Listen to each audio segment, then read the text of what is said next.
In the 21st century, we believe that we can possess everything. We can have our heart's desire.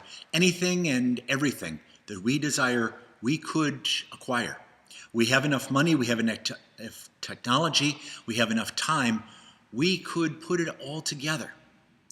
The difficulty is that in trying to put together so many different components, in trying to please our mothers, and trying to please our fathers, and trying to please our children, trying to please our spouse, trying to please our boss, and trying to please God, we don't please anyone.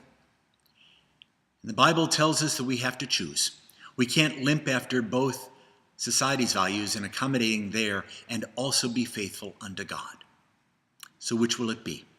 In this great contest of life, will you accommodate all the society's needs and desires, or will you follow after God? In the Gospel according to Luke, just after Jesus has preached the Sermon on the Plain and described the Beatitudes, all those blessed are the poor, blessed are the meek, blessed are the peacemakers, Jesus goes into Capernaum and there runs into a community of people, Jewish people, who describe that the local Roman centurion, the Roman general of the Roman legion, has been very kind, has been very generous. He has provided for them their synagogue. He's been very protective of the people. He's accommodated their needs. And so Jesus should respond in kind and should show favoritism to this Roman general. Before Jesus can leave, the Roman centurion sends a message to Jesus saying, "Don't come. I understand the law better than the Jewish people do. For if a Jew enters into the home of a Gentile, if you, as Jesus, should enter into the centurion's home, you'd be profaned. You'd be an outcast. You would not be able to celebrate at the temple, to be accepted among your people."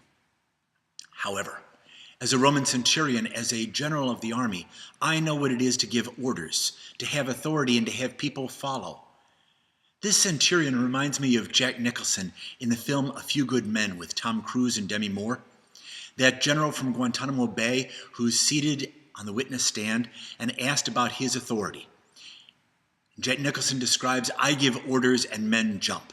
I tell them to march and they march until they drop. And if they do not, people die." It's that same film that Jack Nicholson is quoted as saying, "You can't handle the truth." In this case, the centurion is like that. He gives orders to march and men march. And if they don't, people die. And he describes to Jesus, "Give the order.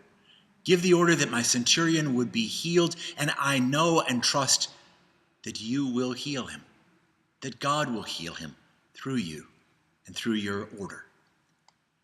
Jesus describes, in all Israel, in all the world, I've never seen such faith as what this man describes. And sure enough, the servant is healed. We have to pick and choose. Will we follow after the society's desires? Will we accommodate and do whatever is popular? Or will we be faithful? Will we honor our vows and our covenants? Will we live in trust and commitment? Will we follow the commandments? Will we trust God? I'm Craig Lindsey at the First Presbyterian Church in Skaneateles.